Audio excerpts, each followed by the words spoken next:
ಆತ್ಮೀಯ ವಿದ್ಯಾರ್ಥಿಗಳೇ, ದ್ವಿತೀಯ PUC ಸಮಾಜಶಾಸ್ತ್ರ ದೃಶ್ಯ ಮಾಧ್ಯಮ ಬೋಧನೆ ಪ್ರಸ್ತುತ ಪಡಿಸುತ್ತಿರುವವರು ಶ್ರೀ ಶಿವಾನಂದ ಧನ್ಯಾಳ್, ಸಮಾಜಶಾಸ್ತ್ರ ಉಪನ್ಯಾಸಕರು, ಬಾಲಕರ ಸರ್ಕಾರಿ ಪದವಿ ಪೂರ್ವ ಕಾಲೇಜ್, ವಿಜಯಪುರ, ತಾಲೂಕು ಜಿಲ್ಲೆ ವಿಜಯಪುರ. ಅಧ್ಯಾಯ 1, ಭಾರತೀಯ ಸಮಾಜದ ನಿರ್ಮಾಣ ಮತ್ತು ಜನಸಂಖ್ಯಾಶಾಸ್ತ್ರ. ವಿದ್ಯಾರ್ಥಿಗಳೇ, ಈಗಾಗಲೇ ಈ ಅಧ್ಯಾಯಕ್ಕೆ ಸಂಬಂಧಪಟ್ಟ ಹಾಗೆ ನನ್ನ ಹೋದ ಅವಧಿಗಳಲ್ಲಿ ಒಂದು ಭಾಗದ ಬಗ್ಗೆ ತಿಳಿದುಕೊಂಡಿದ್ದೇವೆ. ಅಂದರೆ ಭಾರತೀಯ ಸಮಾಜದ ನಿರ್ಮಾಣದ ಬಗ್ಗೆ ತಿಳಿದುಕೊಂಡಿದ್ದೇವೆ. ಅದರಲ್ಲಿ ಬಹುವಿಧ ಸಮಾಜದ ಉಗಮ ಮತ್ತು ಭಾರತದಲ್ಲಿ ಜನಾಂಗೀಯ ಸಮೂಹಗಳು ಹೀಗೆ ಇತ್ಯಾದಿ ಅಂಶಗಳನ್ನು ತಿಳಿದುಕೊಂಡಿದ್ದೇವೆ. ಇವತ್ತಿನ ಈ ಅವಧಿಯಲ್ಲಿ ಜನಸಂಖ್ಯಾಶಾಸ್ತ್ರದ ಬಗ್ಗೆ ತಿಳಿದುಕೊಳ್ಳೋಣ. ಜನಸಂಖ್ಯಾಶಾಸ್ತ್ರ ಎಂಬ ಪದ ಹೇಗೆ ಉತ್ಪತ್ತಿ ಆಯಿತು? ಜನಸಂಖ್ಯಾಶಾಸ್ತ್ರದ ಅರ್ಥ ಏನು ಸೂಚಿಸ್ತಾ ಇದೆ? ಅದರ ಒಂದು ಪ್ರಕಾರಗಳು ಯಾವಿದ್ದಾವೆ? ಮುಖ್ಯವಾಗಿ ಭಾರತದ ಜನಸಂಖ್ಯಾಶಾಸ್ತ್ರೀಯ ಚಿತ್ರಣದ ಪ್ರಮುಖವಾಗಿರತಕ್ಕಂಥ ಲಕ್ಷಣಗಳು ಯಾವ್ಯಾವಾಗಿದ್ದಾವೆ ಅನ್ನೋದರ ಬಗ್ಗೆ ನಾವು ಈಗ ಗಮನವನ್ನು ಹರಿಸೋಣ. ಮೊದಲಿಗೆ ಆ ಒಂದು ಪದದ ಉತ್ಪತ್ತಿ ಹೇಗಾಯಿತು, ಅದನ್ನು ಯಾರು ಪರಿಚಯಿಸಿದರು? ಆ ಜನಸಂಖ್ಯಾಶಾಸ್ತ್ರ ಎಂಬ ಕನ್ನಡ ಪದವು ಡೆಮೋಗ್ರಫಿ ಎಂಬ ಆಂಗ್ಲ ಪದಕ್ಕೆ ಸಮಾನ ಅರ್ಥವನ್ನು ಕೊಡ್ತಕ್ಕಂಥ ಪದವಾಗಿದೆ. ಡೆಮೋಗ್ರಫಿ ಎಂಬ ಆಂಗ್ಲ ಪದವು ಗ್ರೀಕ್ ಭಾಷೆಯ 2 ಪದಗಳ ಒಂದು ಸಂಯೋಜನೆಯಾಗಿದೆ, ಅಥವಾ ಗ್ರೀಕ್ ಭಾಷೆ 2 ಪದಗಳಿಂದ ಉತ್ಪತ್ತಿ ಹೊಂದಿದೆ. ಹಾಗಾದರೆ ಆ 2 ಪದಗಳ ಅರ್ಥ ಏನು ಸೂಚಿಸ್ತಾ ಇದೆ?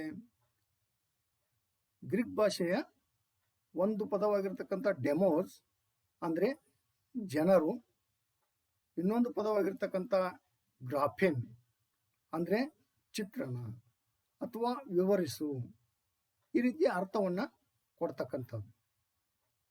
ಒಟ್ಟಿನಲ್ಲಿ ಜನಸಂಖ್ಯೆಯ ಕುರಿತಾದ ವ್ಯವಸ್ಥಿತ ಅಧ್ಯಯನವಾಗಿದೆ ಅಂತ ಹೇಳ್ಬೋದು. ಹಾಗಾದರೆ ಈ ಜನಸಂಖ್ಯಾಶಾಸ್ತ್ರ ಅಥವಾ ಡೆಮೋಗ್ರಫಿ ಎಂಬ ಪದವನ್ನು ಅಚಿಲ್ ಗಿಲಿಯಾರ್ಡ್ ಅಂತಕ್ಕಂಥವ್ರು 1855ರಲ್ಲಿ ಪರಿಚಯಿಸಿದರು. ವಿದ್ಯಾರ್ಥಿಗಳೇ, 1 ಮಾರ್ಕ್ಸಿಗೆ ಬರ್ತೈತಿ ನಿಮಗೆ ಪ್ರಶ್ನೆ. ಡೆಮೋಗ್ರಫಿ ಎಂಬ ಪದವನ್ನು ಯಾರು ಪರಿಚಯಿಸಿದರು? ಈ ಥರ ಪ್ರಶ್ನೆ ಕೇಳ್ತಾರೆ. ಅದೇ ರೀತಿ ಈ ಜನಸಂಖ್ಯಾಶಾಸ್ತ್ರ ಎಂಬ ಪದದ ಉತ್ಪತ್ತಿಯನ್ನು ಮತ್ತು ಆ ಪದ ಯಾರು ಪ್ರಯೋಗ ಮಾಡಿದರು ಅದನ್ನು ತಿಳ್ಕೊಂಡ್ಮೇಲೆ ಜನಸಂಖ್ಯಾಶಾಸ್ತ್ರದ ಅರ್ಥ ಏನು ಅಂತ ಅನ್ನೋದನ್ನು ತಿಳ್ಕೊಳ್ಬೇಕಾಗ್ತದೆ. ಇಲ್ಲಿ ಕೂಡ 2 ಮಾರ್ಕ್ಸಿಗೆ ಪ್ರಶ್ನೆ ಕೇಳ್ತಾರೆ. ಜನಸಂಖ್ಯಾಶಾಸ್ತ್ರವನ್ನು ವ್ಯಾಖ್ಯಾನಿಸಿ ಅಂತ ಕೇಳ್ತಾರೆ, ಅಥವಾ ಜನಸಂಖ್ಯಾಶಾಸ್ತ್ರ ಎಂದರೇನು ಅಂತ ಕೇಳ್ತಾರೆ ಪ್ರಶ್ನೆನ. ಜನಸಂಖ್ಯಾಶಾಸ್ತ್ರ ಎಂದರೆ ಜನಸಂಖ್ಯೆಯ ಗಾತ್ರ, ಜನನ, ಮರಣ ಮತ್ತು ವಲಸೆಯ ಪ್ರಕಾರಗಳು, ಸ್ತ್ರೀ ಪುರುಷರ ನಡುವಿನ ಪ್ರಮಾಣ, ವಿವಿಧ ವಯೋಮಾನಗಳ ಜನಸಮೂಹದ ಒಂದು ರಚನೆ ಮತ್ತು ಸಂಯೋಜನೆ ಮುಂತಾದ ಅಂಶಗಳಿಗೆ ಸಂಬಂಧಿಸಿದ ಒಲವುಗಳನ್ನು ಮತ್ತು ಪ್ರಕ್ರಿಯೆಗಳನ್ನು ಅಧ್ಯಯನ ಮಾಡುತ್ತದೆ. ಇದು ಜನಸಂಖ್ಯಾಶಾಸ್ತ್ರದ ಒಂದು ಅರ್ಥ, ಅದು ವ್ಯಾಖ್ಯಾದ ರೂಪದಲ್ಲಿ. ಅಂದರೆ ಜನಸಂಖ್ಯೆಗೆ ಸಂಬಂಧಪಟ್ಟಂಥ ಬೇರೆ ಬೇರೆ ಬೇರೆ ಅಂಶಗಳನ್ನು, ಅದರ ಗಾತ್ರ ಎಷ್ಟಿದೆ, ಅದರ ಜನನ ಪ್ರಮಾಣ ಎಷ್ಟಿದೆ, ಮರಣ ಪ್ರಮಾಣ ಎಷ್ಟಿದೆ, ವಲಸೆಯ ಪ್ರಕಾರಗಳು ಯಾವಿದ್ದಾವೆ, ಸ್ತ್ರೀ ಪುರುಷರ ನಡುವಿನ ಒಂದು ಪ್ರಮಾಣ ಹೇಗಿದೆ, ಒಂದು ಅದರ ಸಂಯೋಜನೆಯಲ್ಲಿ ಯಾವ ರೀತಿ ಬದಲಾವಣೆ ಆಗ್ತಾ ಇದೆ ಅಂತಕ್ಕಂಥ ಒಂದು ಬೇರೆ ಬೇರೆ ಬೇರೆ ಒಂದು ವಿಷಯಗಳಿಗೆ ಸಂಬಂಧಪಟ್ಟಂಥ ಅಂಶಗಳಿಗೆ ಸಂಬಂಧಪಟ್ಟಂಥ ಪ್ರಕ್ರಿಯೆಗಳು ಮತ್ತು ಒಲವುಗಳನ್ನು ಈ ಜನಸಂಖ್ಯಾಶಾಸ್ತ್ರವು ಅಧ್ಯಯನ ಮಾಡುವಂಥದ್ದಾಗಿದೆ. ವಿದ್ಯಾರ್ಥಿಗಳೇ, ಅತ್ಯಂತ ಸರಳವಾದಂಥ ಒಂದು ಪದಗಳಲ್ಲಿ ಅದನ್ನು ವ್ಯಾಖ್ಯಾನ ಕೂಡ ಮಾಡಬಹುದು. ಜನಸಂಖ್ಯಾಶಾಸ್ತ್ರವೆಂದರೆ ಜನಸಂಖ್ಯೆಯ ವ್ಯವಸ್ಥಿತವಾದ ಮತ್ತು ಕ್ರಮಬದ್ಧವಾದ ವೈಜ್ಞಾನಿಕವಾದ ಅಧ್ಯಯನವಾಗಿದೆ. ಅಂದರೆ ಜನಸಂಖ್ಯೆಯ ವ್ಯವಸ್ಥಿತ ಕ್ರಮಬದ್ಧವಾಗಿ ಅದು ವೈಜ್ಞಾನಿಕ ವಿಧಾನದ ಮೂಲಕ ಅಧ್ಯಯನ ಮಾಡತಕ್ಕಂಥ ಶಾಸ್ತ್ರವಾಗಿದೆ ಅಂತ ಆ ಒಂದು ಅರ್ಥವನ್ನು ನಾವು ವ್ಯಾಖ್ಯಾದ ರೂಪದಲ್ಲಿ ಕೊಡಬಹುದು. ಈ ರೀತಿ ಈ ಜನಸಂಖ್ಯಾಶಾಸ್ತ್ರದ ಅರ್ಥ, ಒಂದು ಆ ಪದದ ಉತ್ಪತ್ತಿ ತಿಳ್ಕೊಂಡ್ಮೇಲೆ ಆ ಜನಸಂಖ್ಯಾ ಶಾಸ್ತ್ರದ ಪ್ರಕಾರಗಳು ಅಂತ ಬರ್ತಾ ಇದ್ದಾವೆ. ಹಾಗಾದರೆ ಜನಸಂಖ್ಯಾ ಶಾಸ್ತ್ರದ ಪ್ರಕಾರಗಳಲ್ಲಿ ಮುಖ್ಯವಾಗಿ 2 ಪ್ರಕಾರಗಳನ್ನು ಕಾಣ್ತಾ ಇದ್ದೀವಿ. 2 ವಿಧಗಳಿದ್ದಾವೆ. ಒಂದು ಔಪಚಾರಿಕ ಜನಸಂಖ್ಯಾ ಶಾಸ್ತ್ರ, ಇನ್ನೊಂದು ಸಾಮಾಜಿಕ ಜನಸಂಖ್ಯಾ ಶಾಸ್ತ್ರ. ಹಾಗಾದರೆ ಔಪಚಾರಿಕ ಜನಸಂಖ್ಯಾ ಶಾಸ್ತ್ರ ಎಂದರೇನು, ಸಾಮಾಜಿಕ ಜನಸಂಖ್ಯಾ ಶಾಸ್ತ್ರ ಎಂದರೇನು, ಈ ಥರ ಮತ್ತೆ ಪ್ರಶ್ನೆ ಉದ್ಭವಿಸ್ತಾ ಇದ್ದೇವೆ. ಅಥವಾ 2 ಮಾರ್ಕ್ಸಿಗೆ ಜನಸಂಖ್ಯಾ ಶಾಸ್ತ್ರದ 2 ವಿಧಗಳನ್ನು ತಿಳಿಸ್ರಿ, ಹೆಸರಿಸ್ರಿ ಅಂತ ಪ್ರಶ್ನೆ ಕೇಳ್ತಾರೆ. ಮೊದಲನೇದಾಗಿ ಔಪಚಾರಿಕ ಜನಸಂಖ್ಯಾ ಶಾಸ್ತ್ರ ಎಂದರೆ ಜನಸಂಖ್ಯೆಯ ಮೂಲಭೂತ ಘಟಕಗಳ ವಿಶ್ಲೇಷಣೆ ಮತ್ತು ಮಾಪನಕ್ಕೆ ಸಂಬಂಧಿಸಿದ ವಿಜ್ಞಾನವಾಗಿದ್ದು, ಜನಸಂಖ್ಯೆಯ ಒಂದು ಬೆಳವಣಿಗೆ ಮತ್ತು ಸಂಯೋಜನೆಯಲ್ಲಾಗುವ ಬದಲಾವಣೆಗಳನ್ನು ಗಣಿತಶಾಸ್ತ್ರೀಯ ವಿಧಾನಗಳ ಮೂಲಕ ಅಧ್ಯಯನವನ್ನು ಮಾಡುವಂಥದ್ದು ಅಥವಾ ವಿಶ್ಲೇಷಣೆಯನ್ನು ಮಾಡಿರ್ತಕ್ಕಂಥದ್ದು ಅಥವಾ ವಿವರಣೆಯನ್ನು ಕೊಡ್ತಕ್ಕಂಥದ್ದು. ಈ ರೀತಿ ಔಪಚಾರಿಕ ಜನಸಂಖ್ಯಾ ಶಾಸ್ತ್ರ ಅಂತಕ್ಕಂಥದ್ದು ಮೊದಲನೇ ಪ್ರಕಾರವನ್ನು ಕಾಣ್ತಿದ್ದೀವಿ.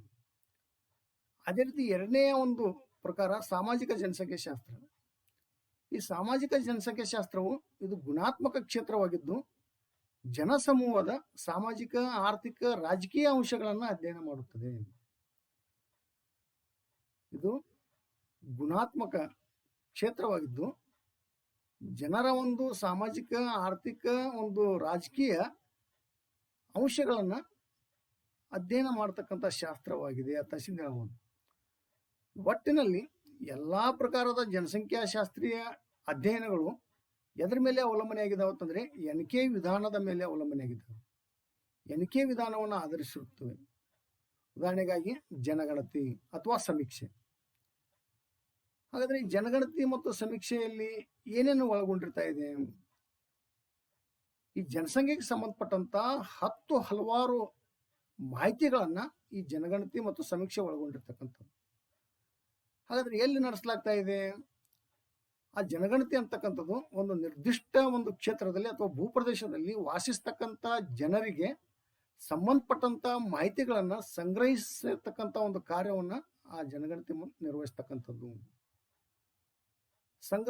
ವ್ಯವಸ್ಥಿತವಾಗಿ ಸಂಗ್ರಹಿಸ್ತಕ್ಕಂಥ ಒಂದು ಕಾರ್ಯವನ್ನ ಆ ಜನಗಣತಿ ಒಳಗೊಂಡಿರ್ತಕ್ಕಂಥದ್ದು. ಹಾಗಾದ್ರೆ ಇಂಥ ಒಂದು ಜನಗಣತಿ ಅಂತಕ್ಕಂಥ ಪ್ರಕ್ರಿಯೆ ಜಗತ್ತಿನಲ್ಲಿ ಯಾವಾಗ ಪ್ರಾರಂಭ ಆಯಿತು, ಅದು ಎಲ್ಲಿ ಪ್ರಾರಂಭ ಆಯಿತು ಅನ್ನೋದನ್ನು ನಾವು ನೋಡೋದಾದರೆ 1790ರಲ್ಲಿ ಅಮೇರಿಕಾದಲ್ಲಿ ನಡೆದಿರ್ತಕ್ಕಂಥ ಏನು ಜನಗಣತಿ ಇದೆ ಅದು ಆಧುನಿಕ ಜನಗಣತಿ ಅಂತ ಪರಿಗಣಿಸಲಾಗಿದೆ. ಅದೇ ರೀತಿ ಮುಂದೆ 1800ರ ಅವಧಿಯಲ್ಲಿ ಯುರೋಪ್ನಲ್ಲಿಯೂ ಕೂಡ ಜನಗಣತಿಯನ್ನು ಪ್ರಾರಂಭಿಸಲಾಯಿತು. ನಂತರ ಭಾರತದಲ್ಲಿ ಬ್ರಿಟಿಷ್ ಕಾಲಾವಧಿಯಲ್ಲಿ ಒಂದು 1867ರಿಂದ 1872ರ ಅವಧಿಯಲ್ಲಿ ಅಂದರೆ 5 ವರ್ಷಗಳಿಗೆ ಜನಗಣತಿಯನ್ನು ಮಾಡಲಾಯಿತು. ಆದರೆ ಮುಂದೆ 1881ರಿಂದ ಪ್ರತಿ 10 ವರ್ಷಗಳಿಗೊಮ್ಮೆ ನಿಯಮಿತವಾಗಿ ಜನಗಣತಿಯನ್ನು ನಡೆಸಲಾಗಿದೆ ಅಂತ ಹೇಳ್ಬೋದು. ಆದರೆ 1951ರಿಂದ 2011ರವರೆಗೆ ಸತತವಾಗಿ 7 ಬಾರಿ ದಶಕವಾರು ಜನಗಣತಿಯನ್ನು ಇಲ್ಲಿ ನಡೆಸಲಾಗಿದೆ.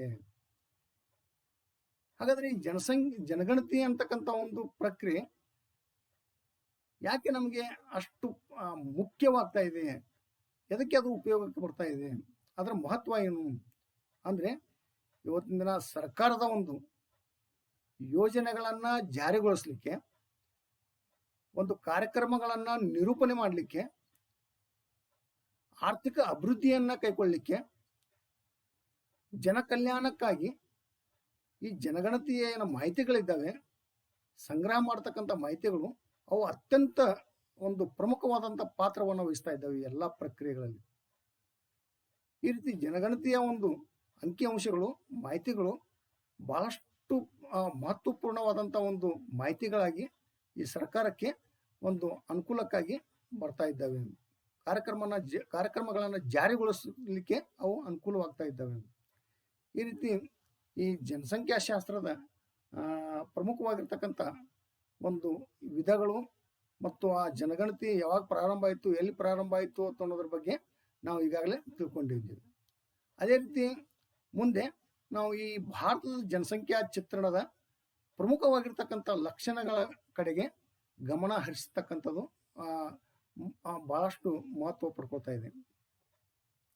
ಹಾಗಾದರೆ ವಿದ್ಯಾರ್ಥಿಗಳೇ, ಈ ಒಂದು ಅಂಶ ಏನಿದೆ ಭಾರತದ ಜನಸಂಖ್ಯಾ ಚಿತ್ರಣದ ಪ್ರಮುಖ ಲಕ್ಷಣಗಳು ಅಂತಕ್ಕಂಥದ್ದು, ಇದನ್ನ 5 ಮಾರ್ಕ್ಸಿಗೆ ನೇರವಾಗಿ ಕೇಳ್ತಾರೆ, 10 ಮಾರ್ಕ್ಸಿಗೂ ಕೂಡ ಕೇಳ್ತಾರೆ. ಒಂದು 2-3 ವರ್ಷ 10 ಮಾರ್ಕ್ಸಿಗೆ ಬಂದಿದ್ದಾವೆ, ಒಂದು 2-3 ವರ್ಷ 5 ಮಾರ್ಕ್ಸಿಗೆ ಕೇಳಿರ್ತಕ್ಕಂಥ ಪ್ರಶ್ನೆ ಆಗಿದೆ. ಈ ರೀತಿ ಬಹಳಷ್ಟು ಪ್ರಮುಖವಾಗಿರ್ತಕ್ಕಂಥ ಅಂಶ ಇದು ಪರೀಕ್ಷಾ ದೃಷ್ಟಿಯಿಂದ. ಇದರ ಕಡೆ ವಿದ್ಯಾರ್ಥಿಗಳ ಹೆಚ್ಚಿನ ಒಂದು ಗಮನ ಹರಿಸಬೇಕಂತ ಅನ್ಸಿಂದು ಕೇಳ್ಕೊತಾ ಇದ್ದೀನಿ.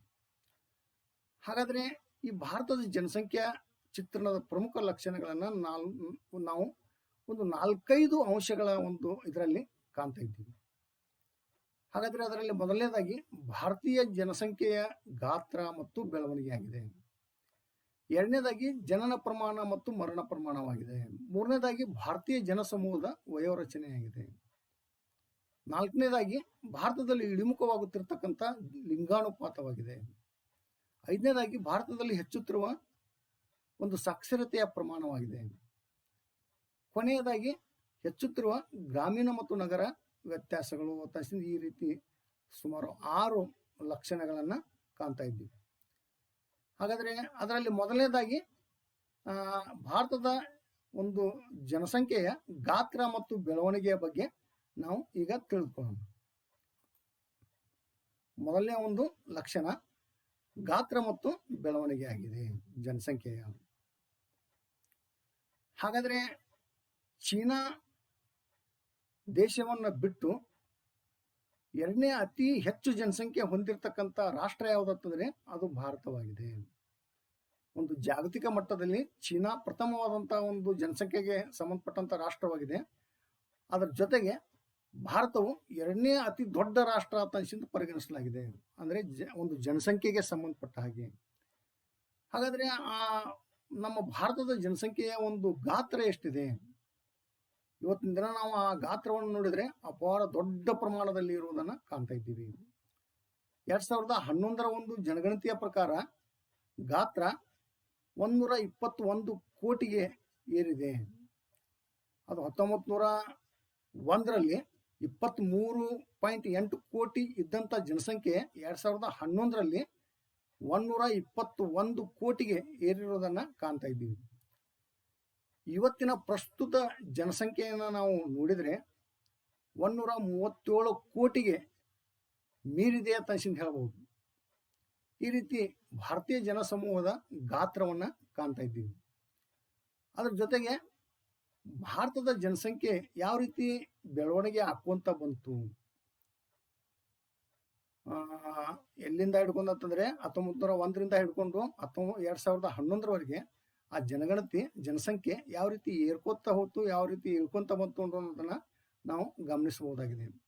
ಹಾಗಾದ್ರೆ ಈ ಕೊಟ್ಟಂತ ಒಂದು ಕೋಷ್ಟಕದಲ್ಲಿ ಒಂದು ವರ್ಷ, ಎರಡನೇ ಒಂದು ಕಾಲಂನಲ್ಲಿ ಒಟ್ಟು ಜನಸಂಖ್ಯೆ ಮಿಲಿಯನ್ಗಳಲ್ಲಿ, ಅದೇ ರೀತಿ ಮೂರನೇ ಕಾಲಂನಲ್ಲಿ ಸರಾಸರಿ ವಾರ್ಷಿಕ ಬೆಳವಣಿಗೆ ದರ ಶೇಕಡಾವಾರು, ದಶವಾರ್ಷಿಕ ಒಂದು ಬೆಳವಣಿಗೆ ದರ ಶೇಕಡಾವಾರು ಕೊನೆ ಕಾಲಂನಲ್ಲಿ. ಈ ರೀತಿ ಈ ಒಂದು ಕೋಷ್ಟಕ ಏನ್ ತಿಳಿಸ್ತಾ ಇದೆ ಅಂತಂದ್ರೆ ಈ ಜನಸಂಖ್ಯೆ, ಭಾರತೀಯ ಜನಸಂಖ್ಯೆ ಯಾವ ರೀತಿ ಬೆಳವಣಿಗೆ ಆಕೋತಾ ಹೋಗಿದೆ ಅನ್ನೋದ್ರ ಬಗ್ಗೆ ಬೆಳಕು ಚೆಲ್ತಾ ಇದೆ.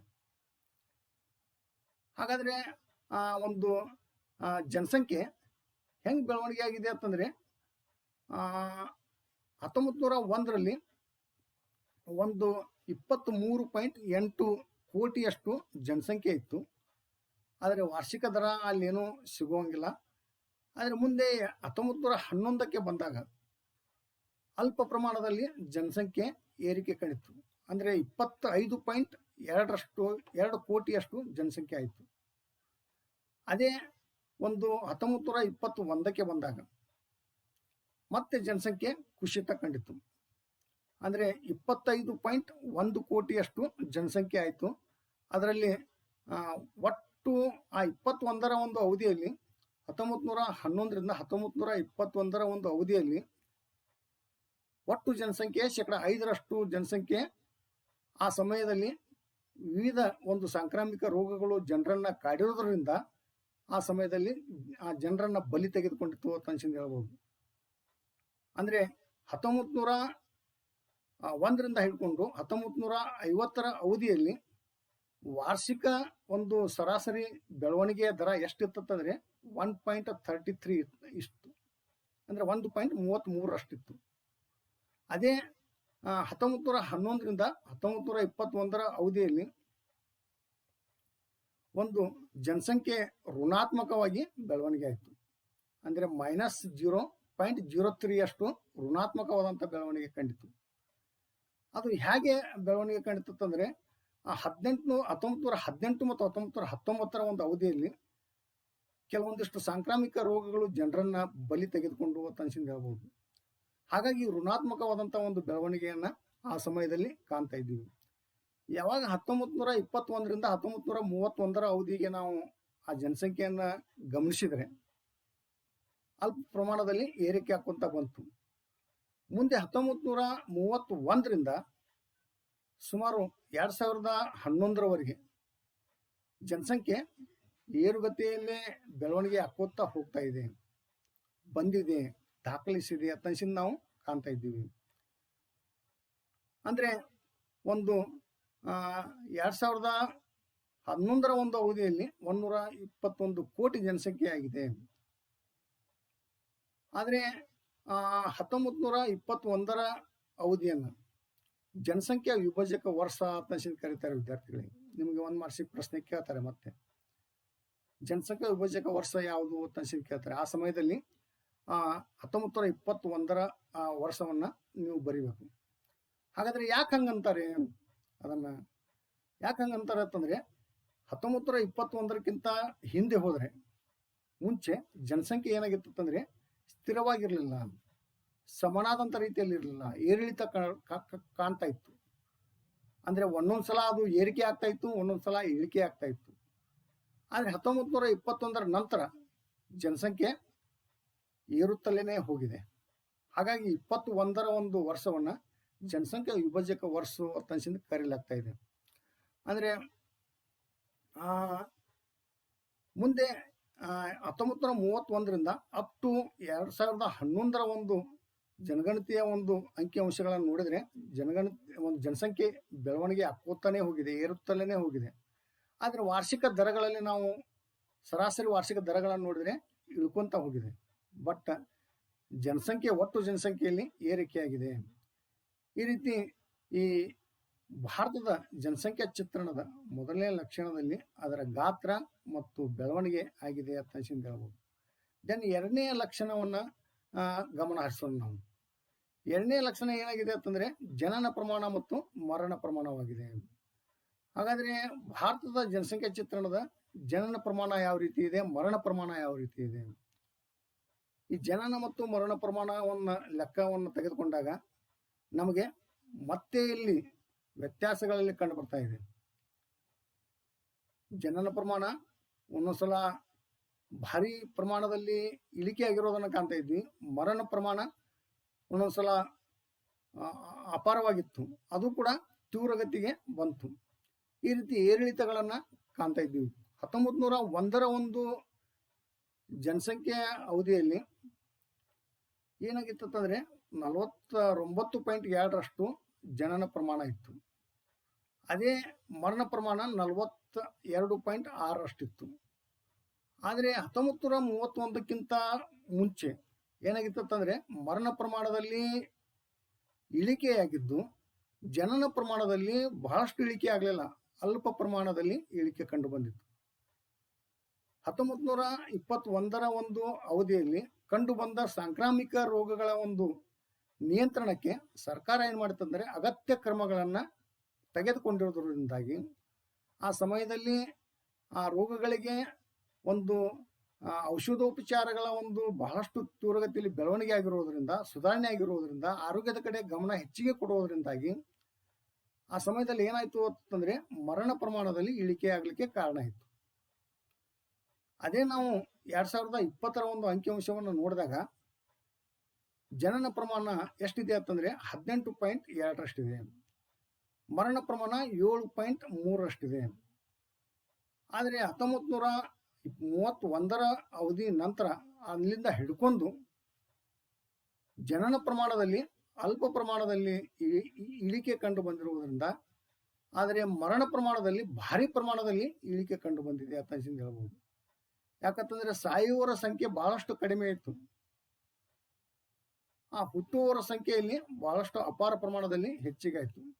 ಈ ರೀತಿ ಭಾರತದ ಒಂದು ಜನನ ಪ್ರಮಾಣ ಮತ್ತು ಮರಣ ಪ್ರಮಾಣ ಇದು ಜನಸಂಖ್ಯಾ ಚಿತ್ರಣದ ಎರಡನೆಯ ಪ್ರಮುಖವಾಗಿರ್ತಕ್ಕಂಥ ಲಕ್ಷಣವಾಗಿದೆ ಅಂತ ಹೇಳ್ಬೋದು. ದೆನ್ ಮೂರನೇದಾಗಿ ಭಾರತೀಯ ಜನಸಮೂಹದ ವಯೋರಚನೆ ಅಂತ ಕಾಣ್ತಾ ಇದ್ದೀವಿ. ಭಾರತೀಯ ಜನಸಮೂಹದ ವಯೋರಚನೆಯನ್ನ ನೋಡಿದಾಗ ನಮಗೆ ಇಲ್ಲಿ 3 ಗುಂಪುಗಳನ್ನು ಒಡೆದಿರುವುದನ್ನು ಕಾಣ್ತಾ ಇದ್ದೀವಿ. ಆ ಕೋಷ್ಟಕದಲ್ಲಿ ಒಂದು ಕಡೆ ವರ್ಷವನ್ನು ಕೊಟ್ಟಿದೆ, ಒಂದು ಕಡೆ 0 to 14 ವರ್ಷಗಳು ಒಂದು ಸಮೂಹದವರು, 15ರಿಂದ 59 ವರ್ಷಗಳ ಒಂದು ಸಮೂಹ, 60+ ಮೇಲಿನವರ ವಯಸ್ಸಿನವರ ಒಂದು ಸಮೂಹ. ಈ ರೀತಿ 3 ಸಮೂಹಗಳನ್ನು ಒಟ್ಟು ಜನಸಂಖ್ಯೆಯನ್ನು ಒಡೆದ ಹಾಕಲಾಗ್ತಾ ಇದೆ.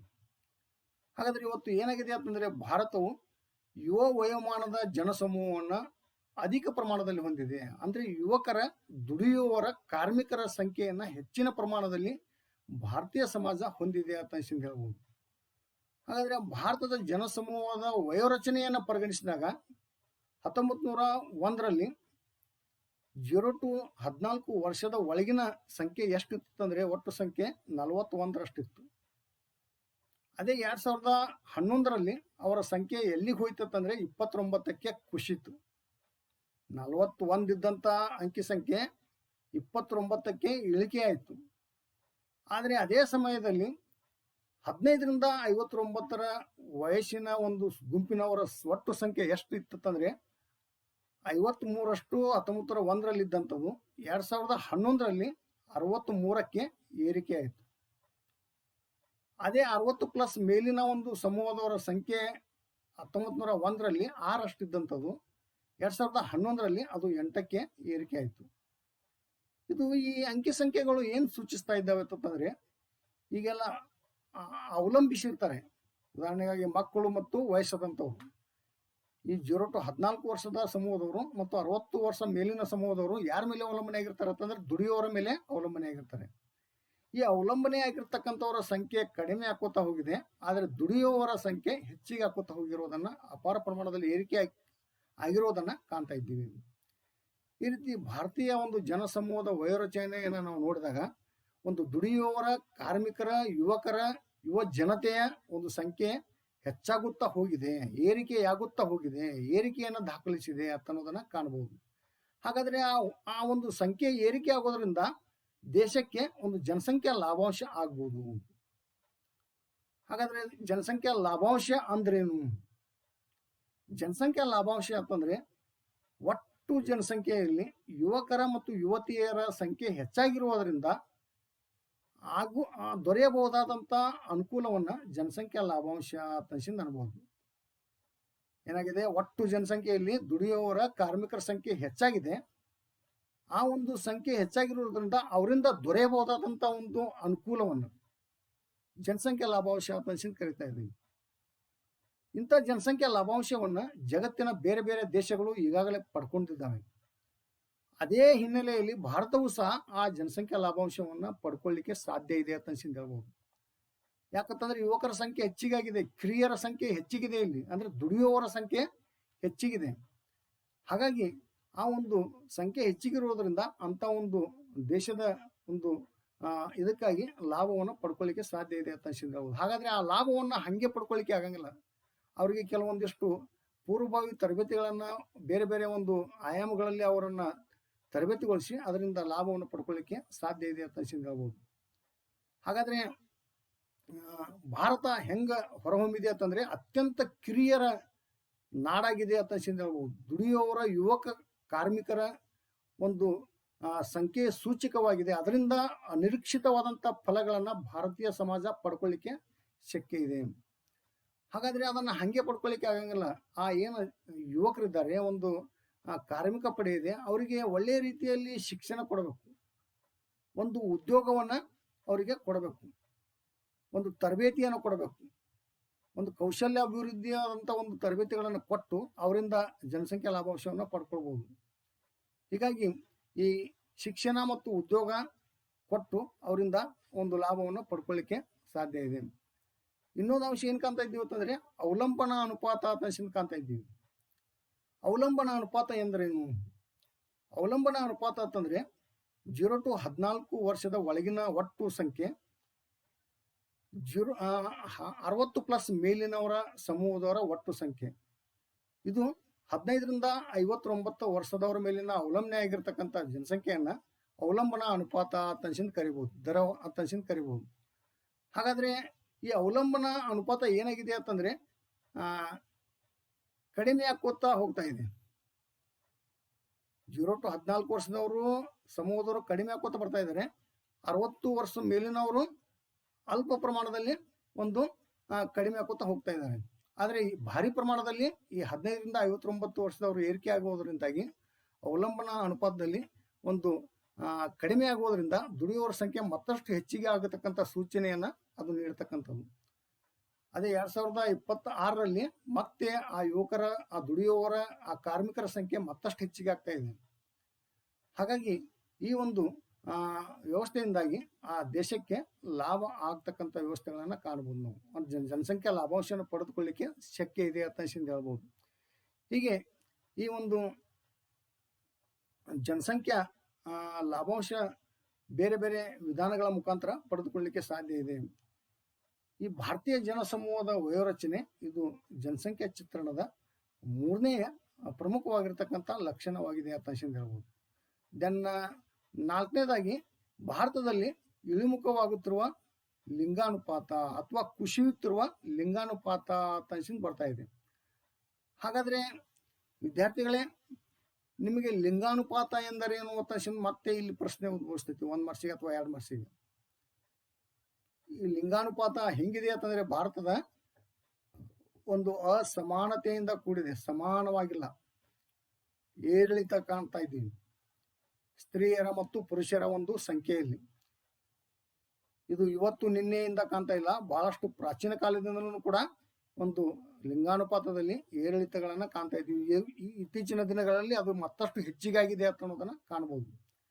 ಹಾಗಾದರೆ ಈ ಲಿಂಗಾನುಪಾತವು ಜನಸಮೂಹದ ಲಿಂಗ ಸಮತೋಲನದ ಒಂದು ಮಹತ್ವಪೂರ್ಣವಾದಂಥ ಒಂದು ಸಂಕೇತವಾಗಿದೆ ಅಂತ ಹೇಳ್ಬೋದು, ಒಂದು ಸೂಚಕವಾಗಿದೆ ಅಂತ ಹೇಳ್ಬೋದು. ಹಾಗಾದ್ರೆ ಲಿಂಗಾನುಪಾತ ಅಂದ್ರೇನು? ಲಿಂಗಾನುಪಾತ ಅಂತಂದ್ರೆ 1000 ಪುರುಷರಿಗೆ ಅನುಗುಣವಾಗಿ ಮಹಿಳೆಯರ ಒಟ್ಟು ಸರಾಸರಿ ಸಂಖ್ಯಾ ಪ್ರಮಾಣವಾಗಿದೆ ಅಂತ ಹೇಳ್ಬೋದು. ಅಂದ್ರೆ ದೇಶದಲ್ಲಿ 1000 ಪುರುಷರಿಗೆ ಎಷ್ಟು ಮಹಿಳೆಯರಿದ್ದಾರೆ ಅನ್ನೋದನ್ನು ಲೆಕ್ಕ ಹಾಕಿ ನೋಡೋದಕ್ಕಾಗಿ ಲಿಂಗಾನುಪಾತ ಅಂತ ಅನಿಸ್ಕೋತಾ ಇದ್ದೇನೆ. ಹಾಗಾದ್ರೆ ಆ ಲಿಂಗಾನುಪಾತ ಹೆಂಗಿದೆ ಅಂತಂದ್ರೆ ಒಂದು ಅಸಮತೋಲನದಿಂದ ಕೂಡಿದೆ, ಬೆಚ್ಚಿ ಬೀಳಿಸ್ತಕ್ಕಂಥ ಒಂದು ವಾತಾವರಣವನ್ನ ಆ ಅಂಕಿಅಂಶಗಳ ಮುಖಾಂತರ ನಮಗೆ ಗುರ್ತು ಆಗ್ಬಹುದು. ಹಾಗಾದ್ರೆ ಈ ಕೊಟ್ಟಂತ ಕೋಷ್ಟಕದಲ್ಲಿ ಮತ್ತೆ ನಾವು ಆ ಲಿಂಗಾನುಪಾತಗಳ ಒಂದು ಅಂಕಿ ಸಂಖ್ಯೆಗಳನ್ನ ಕಾಣ್ತಾ ಇದ್ದೀವಿ. ಒಂದು ಕಡೆ ವರ್ಷ, ಮತ್ತೊಂದು ಕಡೆ ಎಲ್ಲ ವಯೋಮಾನದ ಲಿಂಗಾನುಪಾತ ಮತ್ತು ಮಕ್ಕಳ ಲಿಂಗಾನುಪಾತ 0 to 6 ವರ್ಷಗಳ ಒಳಗಿನ ಮಕ್ಕಳು. ವಿದ್ಯಾರ್ಥಿಗಳೇ, ಈ ಲಿಂಗಾನುಪಾತಕ್ಕೆ ಸಂಬಂಧಪಟ್ಟಾಗೆ 1961ರಲ್ಲಿ 941ರಷ್ಟು ಮಹಿಳೆಯರಿದ್ರು 1000 ಪುರುಷರಿಗೆ. ಅದೇ ರೀತಿ 1991ರ ಒಂದು ಅಂಕಿಅಂಶಗಳನ್ನು ನಾವು ನೋಡಿದಾಗ ಬಹಳಷ್ಟು ಪ್ರಮಾಣದಲ್ಲಿ ಕುಸಿತ ಆಗಿರೋದನ್ನು ಕಾಣ್ತಾ ಇದ್ದೀವಿ. ಅಂದ್ರೆ 1000 ಪುರುಷರಿಗೆ 927ರಷ್ಟು ಮಹಿಳೆಯರು ಇದ್ರು. ಅದೇ 2001ರ ಒಂದು ಅಂಕಿಅಂಶವನ್ನು ನೋಡಿದಾಗ, ಗಮನಿಸಿದಾಗ ಅಲ್ಪ ಪ್ರಮಾಣದಲ್ಲಿ ಏರಿಕೆಯಾಗಿದೆ, 933ಕ್ಕೆ ಹೋಯಿತು. ಆದರೆ 2011ರ ಜನಗಣತಿಯನ್ನು ನೋಡಿದಾಗ ಆ 1000 ಪುರುಷರಿಗೆ 940 ಮಹಿಳೆಯರಿರೋದನ್ನು ನಾವು ಗಮನಿಸಬಹುದು. ಈ ರೀತಿ ಲಿಂಗಾನುಪಾತ 4 ದಶಕಗಳ ಲಿಂಗಾನುಪಾತವನ್ನು ನೋಡಿದರೆ ನಾವು ಅವು ಆಶ್ಚರ್ಯಕರವಾಗಿರ್ತಕ್ಕಂಥ ಒಂದು ಅಂಕಿಅಂಶಗಳನ್ನು ಕೊಡ್ತಾ ಇದ್ದೇವೆ. ಬಹಳಷ್ಟು ಅಸಮತೋಲನತೆಯಿಂದ ಕೂಡಿರ್ತಕ್ಕಂಥ ಒಂದು ವ್ಯವಸ್ಥೆಗಳನ್ನು ಕಾಣ್ತಾ ಇದ್ದೀವಿ. ಆದರೆ ಇದು ಎಲ್ಲ ವಯೋಮಾನದವರಿಗೆ ಸಂಬಂಧಪಟ್ಟಂಥ ಒಂದು ಅಂಶಗಳಾದರೆ, ಇನ್ನು ಮಕ್ಕಳ ಲಿಂಗಾನುಪಾತಕ್ಕೆ ಸಂಬಂಧಪಟ್ಟಾಗೆ ನಾವು ನೋಡೋದಾದರೆ, ಗಮನಿಸುವುದಾದರೆ ಆ ಮಕ್ಕಳ ಲಿಂಗಾನುಪಾತದಲ್ಲಿ ಗಮನಾರ್ಹವಾದಂಥ ಒಂದು ಕುಸಿತ ದಾಖಲೆ ಆಗಿರುವುದನ್ನು ಕಾಣ್ತಾ ಇದ್ದೀವಿ. ಆ ದಾಖಲೆ ಆಗಿರುವುದು ನಾಗರಿಕ ಸಮಾಜವನ್ನು ಬೆಚ್ಚಿ ಬೀಳಿಸ್ತಾ ಇದೆ. ಒಂದು ಆಶ್ಚರ್ಯಕರವಾದಂಥ ಸಂಗತಿಗಳು ಆ ಒಂದು ಮಕ್ಕಳ ಲಿಂಗಾನುಪಾತದಲ್ಲಿ ನಮಗೆ ಗೋಚರವಾಗ್ತಾ ಇದ್ದಾವೆ. ಹಾಗಾದರೆ 1961ರಲ್ಲಿ 976ರಷ್ಟು ಹೆಣ್ಣು ಮಕ್ಕಳಿದ್ರೆ, ಅದೇ 2001ರಲ್ಲಿ 927ರಷ್ಟು ಹೆಣ್ಣು ಮಕ್ಕಳಿದ್ದಾರೆ. ಯಾವಾಗ 2011ರ ಒಂದು ಜನಗಣತಿಯನ್ನು ನಾವು ಗಮನಿಸಿದರೆ, ಆ ಸಮಯದಲ್ಲಿ 1001 ಗಂಡು ಮಕ್ಕಳಿಗೆ 914ರಷ್ಟು ಹೆಣ್ಣು ಮಕ್ಕಳು ದಾಖಲಾಗಿರುವುದನ್ನು ಕಾಣ್ತಾ ಇದ್ದೀವಿ. ಇದು ಏನು ಸೂಚಿಸ್ತಾ ಇದೆ ಅಂತಂದರೆ, ಬಹಳಷ್ಟು ತೀವ್ರಗತಿಯಲ್ಲಿ ಹೆಣ್ಣು ಮಕ್ಕಳ ಸಂಖ್ಯೆ ಕುಸಿತ ಆಗಿರುವುದನ್ನು ನಾವು ಕಾಣ್ತಾ ಇದ್ದೀವಿ. ಆ ಒಂದು ದಶಕವಾರು ಅಂಕಿಅಂಶಗಳನ್ನು ನಾವು ಗಮನಿಸಿದರೆ, ಹಾಗಾದರೆ ಈ ರೀತಿಯಾಗಿರ್ತಕ್ಕಂಥ ಒಂದು ತೀವ್ರತರವಾಗಿರ್ತಕ್ಕಂಥ ಹೆಣ್ಣು ಮಕ್ಕಳ ಸಂಖ್ಯೆ ಕುಸಿಯುವುದಕ್ಕೆ ಏನು ಕಾರಣ ಇರಬಹುದು? ಹಾಗಾದರೆ ಇಲ್ಲಿ ಬೇರೆ ಬೇರೆ ಬೇರೆ ಕಾರಣಗಳನ್ನು ನಾವು ಇಲ್ಲಿ ಕಾಣ್ತಾ ಇದ್ದೀವಿ. ಅದರಲ್ಲಿ ಪ್ರಮುಖವಾಗಿ ಗಂಡು ಸಂತತಿಯ ಬಯಕೆ ಅಂತ ಕಾಣ್ತಾ ಇದ್ದೀವಿ. ಹಾಗಾದರೆ ಗಂಡು ಸಂತತಿಯ ಬಯಕೆ ಹೊಂದಿರತಕ್ಕಂಥ ರಾಜ್ಯಗಳನ್ನು ಭಾರತೀಯ ಸಮಾಜದಲ್ಲಿ ನಾವು ಸಾಕಷ್ಟು ಪ್ರಮಾಣದಲ್ಲಿ ಕಾಣ್ತಾ ಇದ್ದೀವಿ. ಉದಾಹರಣೆಗಾಗಿ ಉತ್ತರ ಪ್ರದೇಶ್, ರಾಜಸ್ಥಾನ್, ಬಿಹಾರ್, ಪಂಜಾಬ್, ಹರಿಯಾಣ ಮತ್ತು ಕರ್ನಾಟಕ ಈ ರಾಜ್ಯಗಳೇನಾಗಿದ್ದಾವೆ ಅಂತಂದರೆ ಗಂಡು ಸಂತತಿಯ ಬಯಕೆಯನ್ನು ಹೆಚ್ಚಾಗಿ ಹೊಂದಿದ್ದಾವೆ. ಯಾಕಂತಂದರೆ ಪುರುಷ ಪ್ರಧಾನ ಕುಟುಂಬಗಳು ಭಾರತೀಯ ಸಮಾಜದಲ್ಲಿ ಹೆಚ್ಚಾಗಿರುವುದರಿಂದ, ಅದರಲ್ಲಿ ಕೂಡ ಈ 5-6 ರಾಜ್ಯಗಳಲ್ಲಿ ಗಂಡು ಸಂತತಿಯ ಬಗ್ಗೆ ಅಪಾರವಾದಂಥ ಒಂದು ನಂಬಿಕೆಯನ್ನು ಹೊಂದಿದ್ದಾವೆ, ಒಂದು ಬಯಕೆಯನ್ನು ಹೊಂದಿದ್ದಾವೆ. ಯಾಕಂತಂದರೆ ತಂದೆ ಸತ್ರೆ ತಂದೆಯ ಒಂದು ಚಿತೆಗೆ ಕಿಚ್ಚಿಡೋರು ಯಾರತ್ತಂತಂದರೆ ಗಂಡು ಮಕ್ಕಳೇ, ಸ್ತ್ರೀಯರಿಲ್ಲ. ಒಂದು ಪುರುಷ ಸಂತಾನದ ಮೇಲೆ ಹೆಚ್ಚಿನ ಒಂದು ಬಯಕೆ ಹೊಂದಿರತಕ್ಕಂಥದ್ದು. ಈ ರೀತಿ ಈ ವಾತಾವರಣ ಇರೋದರಿಂದ ಈ ಗಂಡು ಮಕ್ಕಳ ಒಂದು ಸಂತತಿ ಹೆಚ್ಚಿಗೆ ಆಗ್ತಕ್ಕಂಥದ್ದು, ಹೆಣ್ಣು ಮಕ್ಕಳ ಸಂಖ್ಯೆ ಕುಸಿತ ಆಗಲಿಕ್ಕೆ ಕಾರಣ ಆಗ್ತಕ್ಕಂಥದ್ದು. ಈ ರೀತಿ ಈ 6 ರಾಜ್ಯಗಳಲ್ಲಿ ಈ ಗಂಡು ಮಕ್ಕಳ ಅಥವಾ ಗಂಡು ಸಂತತಿಯ ಬಯಕೆ ಹೆಚ್ಚಾಗಿ ಅಧಿಕ ಪ್ರಮಾಣದಲ್ಲಿ ಇರುವುದನ್ನು ಕಾಣ್ತಾ ಇದ್ದೀವಿ. ಅದೇ ರೀತಿ ತಮಿಳುನಾಡಿನ ಕೆಲವೊಂದಿಷ್ಟು ಜಿಲ್ಲೆಗಳಲ್ಲಿ ಹೆಂಗಿದೆ ಅಂತಂದರೆ ವಾತಾವರಣ, ಉದಾಹರಣೆಗಾಗಿ ಯುಡೋರ್, ಸೇಲಂ, ದಿಂಡಿಗಲ್, ಧರ್ಮಪುರಿ ಮತ್ತು ನೀಲಗಿರಿ ಈ 5 ಜಿಲ್ಲೆಗಳಲ್ಲಿ, ತಮಿಳುನಾಡಿನ ಒಂದು ರಾಜ್ಯದ ಜಿಲ್ಲೆಗಳಲ್ಲಿ ಹೆಂಗಿದೆ ಅಂತಂದರೆ ಹೆಣ್ಣು ಮಕ್ಕಳು ಹುಟ್ಟಿದ್ರು ಅಂತಂದರೆ ಆ ಹೆಣ್ಣು ಮಕ್ಕಳನ್ನು ಹುಟ್ಟಿರ್ತಕ್ಕಂಥ ಒಂದು ಇಳಿ ವಯಸ್ಸಿನಲ್ಲಿ, ಅಂದರೆ ಆ ಸಣ್ಣ ಹುಟ್ಟಿದ ತಕ್ಷಣವೇ ಒಂದು ವಿಷ ಉಣಿಸುವುದರ ಮೂಲಕ ಮತ್ತು ಉಸಿರು ಗಟ್ಟಿಸುವುದರ ಮೂಲಕ ಅವರನ್ನು ಕೊಲೆ ಮಾಡಲಾಗ್ತಾ ಇದೆ. ಒಂದು ಶಿಶು ಹತ್ಯೆಯನ್ನು ಮಾಡಲಾಗ್ತಾ ಇದೆ. ಇಂಥ ಒಂದು ಭಯಾನಕವಾದಂಥ ಒಂದು ವಾತಾವರಣವನ್ನು ಈ ತಮಿಳುನಾಡಿನ ಕೆಲವೊಂದಿಷ್ಟು ಜಿಲ್ಲೆಗಳಲ್ಲಿ ನಾವು ಕಾಣಬಹುದು. ಉದಾಹರಣೆಗಾಗಿ ನಾ 5 ಜಿಲ್ಲೆಗಳನ್ನು ಹೇಳಿದ್ನಾಗಲೇ. ಆ 5 ಜಿಲ್ಲೆಗಳು ಬಹಳಷ್ಟು ಹೆಸರುವಾಸಿಯಾಗಿದ್ದಾವೆ. ಅದಕ್ಕೆ ಈ ರೀತಿ ಇರೋದ್ರಿಂದ ಆ ಹೆಣ್ಣು ಮಕ್ಕಳ ಒಂದು ಸಂತತಿ ಆಟೋಮೆಟಿಕ್ ಆಗಿ ಕುಸಿಯುತ್ತಾ ಹೋಗಿದೆ, ಗಂಡು ಮಕ್ಕಳ ಸಂಖ್ಯೆ ಏರುತ್ತಾ ಹೋಗಿದೆ. ಅಸಮತೋಲನತೆಯಿಂದ ಕೂಡಿರ್ತಕ್ಕಂಥ ಒಂದು ಲಿಂಗಾನುಪಾತವನ್ನು ಇಲ್ಲಿ ನಾವು ಕಾಣಬಹುದಾಗಿದೆ. ಈ ರೀತಿ ಇರೋದ್ರಿಂದ ನಮ್ಮ ಕರ್ನಾಟಕದಲ್ಲಿಯೂ ಸಹ ಉದಾಹರಣೆಗಾಗಿ 2011ರ ಒಂದು ಜನಗಣತಿಯ ವರದಿಯ ಅಂಕಿಅಂಶಗಳನ್ನು ನಾವು ನೋಡಿದಾಗ ಅದರಲ್ಲಿ ಪ್ರಮುಖವಾಗಿ ಒಂದು ಬೆಳಗಾವಿ, ವಿಜಯಪುರ, ಅದೇ ರೀತಿ ಯಾದಗಿರಿ ಮತ್ತು ಮಂಡ್ಯ ಈ 4 ಜಿಲ್ಲೆಗಳಲ್ಲಿ ಏನಾಗಿದೆ ಅಂತಂದರೆ ಲಿಂಗಾನುಪಾತ ಬಹಳಷ್ಟು ಅಸಮತೋಲನತೆಯಿಂದ ಕೂಡಿದೆ, ಸಮಾನವಾಗಿಲ್ಲ. 1000 ಪುರುಷರಿಗೆ ಒಂದು ಕಡಿಮೆ ಪ್ರಮಾಣದ ಸ್ತ್ರೀಯರನ್ನು ಹೊಂದಿರೋದನ್ನು, ಮಹಿಳೆಯರನ್ನು ಹೊಂದಿರೋದನ್ನು ನಾವು ಇಲ್ಲಿ ಕಾಣ್ತಾ ಇದ್ವಿ. ಹಾಗಾಗಿ ಅಸಮತೋಲನತೆಯಿಂದ ಕೂಡಿರ್ತಕ್ಕಂಥ ಲಿಂಗಾನುಪಾತವನ್ನು ಈ 4 ಜಿಲ್ಲೆಗಳಲ್ಲಿ ನಾವು ಗಮನಿಸಬಹುದು 2011ರ ಒಂದು ಅಂಕಿಅಂಶಗಳ ಮುಖಾಂತರ. ಅದೇ ರೀತಿ ಭಾರತ ಸರ್ಕಾರ ಏನು ಮಾಡಿದೆ ಅಂತಂದರೆ ಈ ಹೆಣ್ಣು ಮಕ್ಕಳ ಒಂದು ಶಾಲೆಗಳನ್ನು ಮಧ್ಯದಲ್ಲಿ ಬಿಟ್ಟು ಡ್ರಾಪ್ಔಟ್ ಆಗಿರ್ತಕ್ಕಂಥ ಹೆಣ್ಣು ಮಕ್ಕಳನ್ನು ಶಾಲೆಗೆ ಮತ್ತೆ ಪುನಃ ಸೇರಿಸ್ಕೊಳ್ಳಿಕ್ಕೆ ಭಾರತದ ಸರ್ಕಾರ ಏನು ಮಾಡಿದೆ ಅಂತಂದರೆ ಬೇಟಿ ಬಚಾವ್ ಬೇಟಿ ಪಢಾವ್ ಅಥವಾ ಬೇಟಿ ಪಢಾವ್ ಬೇಟಿ ಬಚಾವ್ ಅಂತಕ್ಕಂಥ ಒಂದು ಯೋಜನೆಯನ್ನು ಕರ್ನಾಟಕದ ವಿಜಯಪುರ ಜಿಲ್ಲೆಯನ್ನು ಪೂರ್ವಭಾವಿಯಾಗಿ ಆಯ್ಕೆ ಮಾಡಿಕೊಂಡು ಅನುಷ್ಠಾನಗೊಳಿಸಲಾಗಿದೆ ಅಂತ ಹೇಳ್ಬೋದು.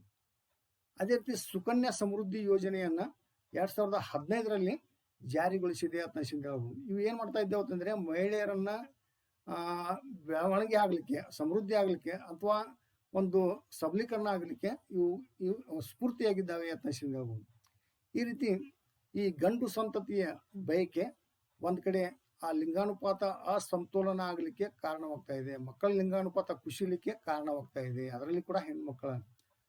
ದೆನ್ ಇದಕ್ಕೆ ಸಂಬಂಧಪಟ್ಟ ಹಾಗೆ ಮತ್ತೊಂದು ಪ್ರಮುಖವಾಗಿರ್ತಕ್ಕಂಥ ಅಂಶವನ್ನು ಏನು ಕಾಣ್ತಾ ಇದ್ದೀವಿ ಅಂತಂದ್ರೆ ಬೀಮಾರು ಮತ್ತು ದೇಮಾರು. ಹಾಗಾದ್ರೆ ಈ ಬೀಮಾರು ಮತ್ತು ದೇಮಾರು ಏನಾಗಿದ್ದಾವೆ ಅಂತಂದ್ರೆ ಈ ಎರಡೂ ಪರಿಕಲ್ಪನೆಗಳು 2001ರ ಒಂದು ಜನಗಣತಿಯಲ್ಲಿ ಹುಟ್ಟು ಹಾಕಲಾಗಿರ್ತಕ್ಕಂಥ ಒಂದು ಪ್ರಮುಖವಾಗಿರ್ತಕ್ಕಂಥ ಪರಿಕಲ್ಪನೆ ಆಗಿದ್ದಾವೆ ಅಂತ ಹೇಳ್ಬೋದು. ಹಾಗಾದ್ರೆ ಬೀಮಾರು ಅಂತಂದ್ರೆ ಏನು, ದೇಮಾರು ಅಂತಂದ್ರೆ ಏನು? ಮೊದಲಿಗೆ ಬೀಮಾರು ಅಂತಂದ್ರೆ ಏನು ಅಂತ ಅನ್ನೋದನ್ನ ನಾವು ನೋಡೋಣ. ಬೀಮಾರು ಏನು ಈ ಆಂಗ್ಲ ಪದದ ಒಂದು ಅಕ್ಷರಗಳಿದ್ದಾವೆ, ಆ ಪದಗಳಲ್ಲಿ ಆ ಒಂದೊಂದು ಪದ, ಒಂದೊಂದು ಅಕ್ಷರ, ಒಂದೊಂದು ರಾಜ್ಯದ ಹೆಸರು ಹೇಳ್ತಾ ಇದೆ. ಹಾಗಾದ್ರೆ B for Bihar, M for Madhya Pradesh, R for Rajasthan, U for Uttar Pradesh. ಈ ರೀತಿ ಆ ಒಂದು ಅಕ್ಷರಗಳಲ್ಲೇ ಆ ರಾಜ್ಯಗಳ ಹೆಸರಡಗಿದೆ. ಹಾಗಾಗಿ ರಾಜ್ಯಗಳು ಏನಾಗಿದ್ದಾವೆ ಅಂತಂದ್ರೆ ಬೀಮಾರು ರಾಜ್ಯಗಳಾಗಿದ್ದಾವೆ. ಇವು ಜನಸಂಖ್ಯಾತ್ಮಕವಾಗಿರ್ತಕ್ಕಂಥ ಸಮಸ್ಯೆಗಳ ಮೂಲ ಇರುವುದನ್ನು ಈ ರಾಜ್ಯಗಳಲ್ಲಿ ನಾವು ಗಮನಿಸಬಹುದು. ಹಾಗಾದ್ರೆ ಈ ರಾಜ್ಯಗಳಲ್ಲಿ ಭಾರತದ ಒಟ್ಟು ಜನಸಂಖ್ಯೆಯ 39% ಜನಸಂಖ್ಯೆಯನ್ನು ಹೊಂದಿರತಕ್ಕಂಥದ್ದು. ಅದೇ ರೀತಿ ಈ 42% ಆ ಜನಸಂಖ್ಯೆಯಲ್ಲಿ ಬೆಳವಣಿಗೆಯನ್ನು ಹೊಂದಿರತಕ್ಕಂಥದ್ದು. ಅದೇ ರೀತಿ 42% ಏನಾಗಿದೆ ಅಂತಂದ್ರೆ 48% ಏನಾಗಿದ್ದಾರೆ ಅಂತಂದ್ರೆ ಈ ರಾಜ್ಯಗಳಲ್ಲಿ ಬಹಳಷ್ಟು ಅನಕ್ಷರಸ್ಥರಿದ್ದಾರೆ. ಸುಮಾರು 48% ಅನಕ್ಷರಸ್ಥರಿದ್ದಾರೆ. ಅಂದ್ರೆ ಶಿಕ್ಷಣ ಕಲಿಲಾರದಂತ ಒಂದು ಜನರು ಈ ರಾಜ್ಯಗಳಲ್ಲಿ ತುಂಬಿ ತೂಕಾಡ್ತಾ ಇದ್ದಾರೆ ಅಂತ ಹೇಳ್ಬೋದು.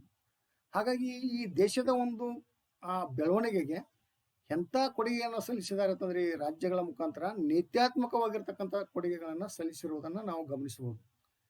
ಹೀಗೆ ಈ ಬೀಮಾರು ರಾಜ್ಯಗಳು ಅಂತ ಕಾಣ್ತಾ ಇದ್ದೀವಿ. ಇವೆಲ್ಲ ಜನಸಂಖ್ಯೆಗೆ ಸಂಬಂಧಪಟ್ಟಂತ ಒಂದು ಸಮಸ್ಯೆಗಳ ಮೂಲ ಇರುವುದನ್ನ ಈ ಒಂದು ರಾಜ್ಯಗಳಲ್ಲಿ ಕಾಣ್ತಾ ಇದ್ದೀವಿ. ಇಲ್ಲಿಯೂ ಕೂಡ ಒಂದು ಲಿಂಗಾನುಪಾತ ಬಹಳಷ್ಟು ಅಸಮಾನತೆಯಿಂದ ಕೂಡಿರುವುದನ್ನ ಕಾಣ್ತಾ ಇದ್ದೀವಿ. ಅದೇ ರೀತಿ ದೇಮಾರು, ಈ ದೇಮಾರು ಅಂತಕ್ಕಂಥ ಏನು ಆಂಗ್ಲ ಪದ ಇದೆ, ಆ ಆಂಗ್ಲ ಒಂದು ಆ ಪದದ ಮೊದಲ ಅಕ್ಷರವೇ ಡಿ ಇಂದ ಪ್ರಾರಂಭ ಆಗ್ತಾ ಇದೆ. ಹಾಗಾದ್ರೆ ಡಿ ಅಂದರೆ ಡಾಟರ್, ಇ ಅಂದರೆ ಎರಡನೇ ಅಕ್ಷರವಾಗಿರ್ತಕ್ಕಂಥ ಇ ಅಂದರೆ ಎಲಿಮಿನೇಷನ್. ಅಂದ್ರೆ ಎಲಿಮಿನೇಷನ್ ಅಂದ್ರೆ ಕೊಂದು ಹಾಕು, ನಾಶ ಮಾಡು, ನಾಶಪಡಿಸು. ಯಾರನ್ನ? ಹೆಣ್ಣು ಮಗಳನ್ನ, ಹುಟ್ಟತಕ್ಕಂಥ ಹೆಣ್ಣು ಮಕ್ಕಳನ್ನ ನಾಶ ಮಾಡ್ತಕ್ಕಂಥದ್ದು, ಹೆಣ್ಣು ಮಗುವನ್ನ ನಾಶ ಮಾಡ್ತಕ್ಕಂಥದ್ದು, ಕೊಂದು ಹಾಕ್ತಕ್ಕಂಥದ್ದು. ಈ ರೀತಿ ಒಟ್ಟಿನಲ್ಲಿ ದೇಮಾರು ಅಂತಂದ್ರೆ ಹೆಣ್ಣು ಮಗಳನ್ನ ಕೊಂದು ಹಾಕ್ತಕ್ಕಂಥ ಒಂದು ಇದಕ್ಕೆ ಸಂಬಂಧಪಟ್ಟಿರ್ತಕ್ಕಂಥ ಒಂದು ಪರಿಕಲ್ಪನೆ ಆಗಿದೆ ಅಂತ ಹೇಳ್ಬೋದು. ಡಿ ಅಂದ್ರೆ ಡಾಟರ್, ಮಗಳು, ಆ ಮಗಳನ್ನ ತೆಗೆದು ಹಾಕ್ತಕ್ಕಂಥದ್ದು, ಕೊಂದು ಹಾಕ್ತಕ್ಕಂಥದ್ದು, ನಾಶಪಡಿಸ್ತಕ್ಕಂಥದ್ದು ಅನ್ನೋದರ ಒಂದು ಅರ್ಥವನ್ನ ಆ ದೇಮಾರು ಅಂತಕ್ಕಂಥದ್ದು ಸೂಚಿಸ್ತಕ್ಕಂಥದ್ದು. ಹಾಗಾದ್ರೆ ಇಲ್ಲಿ ಕೂಡ ಕೆಲವೊಂದಿಷ್ಟು ದೇಮಾರು ರಾಜ್ಯಗಳನ್ನ ಕಾಣ್ತಾ ಇದ್ದೀವಿ.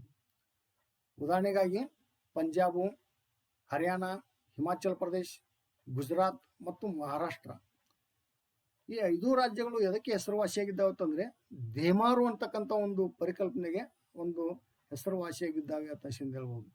ಹಾಗಾದ್ರೆ ಈ ರಾಜ್ಯಗಳಲ್ಲಿ ಲಿಂಗಾನುಪಾತ ಹೆಂಗಿದೆ ಅಂತಂದ್ರೆ ಮಕ್ಕಳ ಲಿಂಗಾನುಪಾತದಲ್ಲಿ ಅಪಾರವಾದಂಥ ಒಂದು ಇಳಿಕೆ ಕಂಡು ಬಂದಿರುವುದನ್ನು ಕಾಣ್ತಾ ಇದ್ದೀವಿ.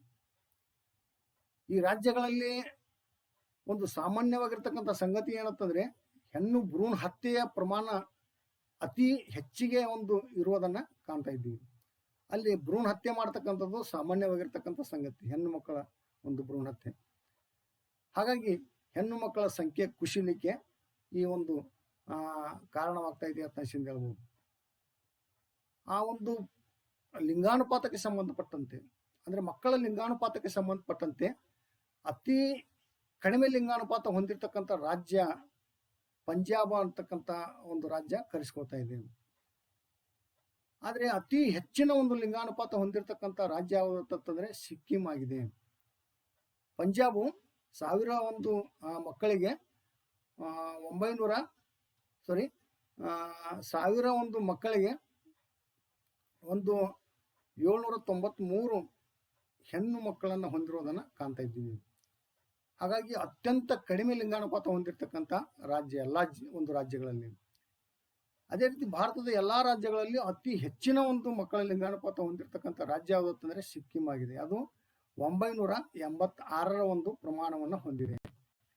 ಹಾಗಾಗಿ ಅತ್ಯಂತ ಹೆಚ್ಚಿನ ಪ್ರಮಾಣದ ಒಂದು ಲಿಂಗಾನುಪಾತ ಹೊಂದಿ ಅದು ಹೊರಹೊಮ್ಮಿರ್ತಕ್ಕಂಥ ರಾಜ್ಯವಾಗಿದೆ ಅಂತ ಹೇಳ್ಬೋದು. ಈ ರೀತಿ ಬಿಮಾರು ಮತ್ತು ದಿಮಾರು ಅಂತಕ್ಕಂಥ ಒಂದು ಪರಿಕಲ್ಪನೆಗಳನ್ನು ನೋಡಿದ ಮೇಲೆ ವಿದ್ಯಾರ್ಥಿಗಳೇ ಇಲ್ಲಿ ಪ್ರಶ್ನೆಗಳು ಹೆಚ್ಚಾಗಿ ಉದ್ಭವಿಸ್ತವೆ. ದಿಮಾರು ಅಂತಂದ್ರೆ ಏನು ಅಂತ ಕೇಳ್ತಾರೆ, ಅಥವಾ ದಿಮಾರು ಏನನ್ನು ಸೂಚಿಸ್ತಾ ಇದೆ ಅಂತ ಕೇಳ್ತಾರೆ. ಬಿಮಾರು ಎಂದರೆ ಏನು ಅಂತ ಕೇಳ್ತಾರೆ 2 ಮಾರ್ಕ್ಸಿಗೆ. ಅದನ್ನು ಬರೀಬೇಕು ಆ ಸಮಯದಲ್ಲಿ. ದೆನ್ ಮಕ್ಕಳ ಲಿಂಗಾನುಪಾತದಲ್ಲಿ ಒಂದು ಇಳಿಕೆ ಆಗಲಿಕ್ಕೆ, ಕುಸಿತ ಆಗಲಿಕ್ಕೆ ಕಾರಣವಾಗಿರ್ತಕ್ಕಂಥ ಅಂಶಗಳು. ಅದರಲ್ಲಿ ಮೊದಲನೇದಾಗಿ ಹೆಣ್ಣು ಮಕ್ಕಳು ಹುಟ್ಟುವುದನ್ನೇ ಒಂದು ತಡೆಗಟ್ಟುವ ಒಂದು ಗರ್ಭಪಾತಗಳು ಮತ್ತು ಹೆಣ್ಣು ಶಿಶು ಹತ್ಯೆ.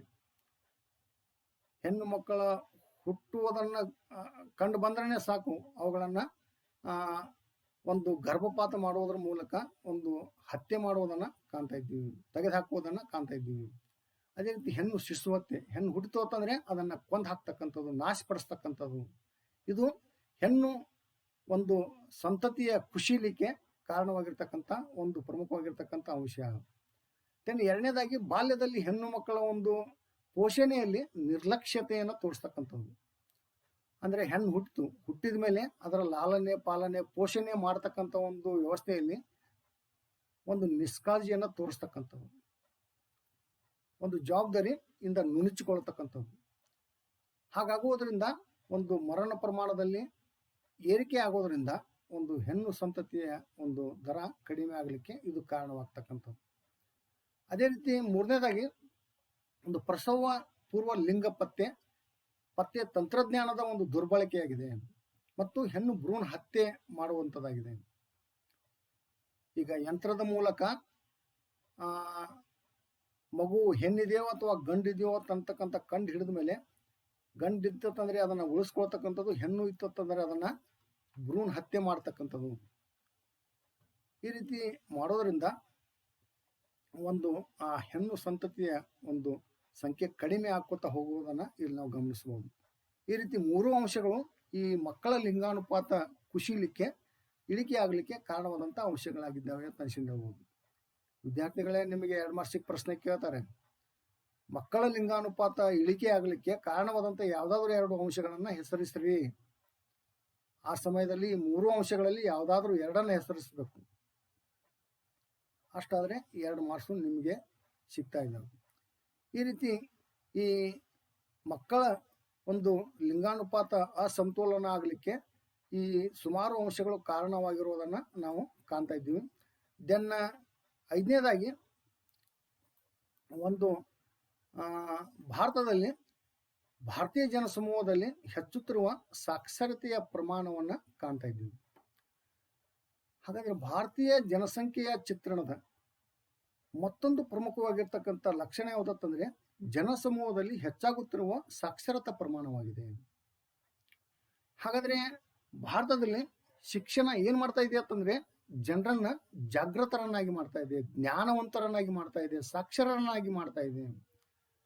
ಹಾಗಾದರೆ ಇವತ್ತು ಸರ್ಕಾರವು ಸಹ ಏನು ಮಾಡಿದೆ ಅಂತಂದರೆ ಆ ಸಾಕ್ಷರತೆಯ ಪ್ರಮಾಣವನ್ನು ಹೆಚ್ಚಿಗೆ ಮಾಡಲಿಕ್ಕೆ, ಆ ಸಾಕ್ಷರತೆಯ ದರವನ್ನು ಹೆಚ್ಚಿಗೆ ಮಾಡಲಿಕ್ಕೆ ಸಾಕಷ್ಟು ಕಾರ್ಯಕ್ರಮಗಳನ್ನು ಹಮ್ಮಿಕೊಳ್ಳುತ್ತಿರುವುದನ್ನು ಕಾಣ್ತಾ ಇದ್ದೀವಿ.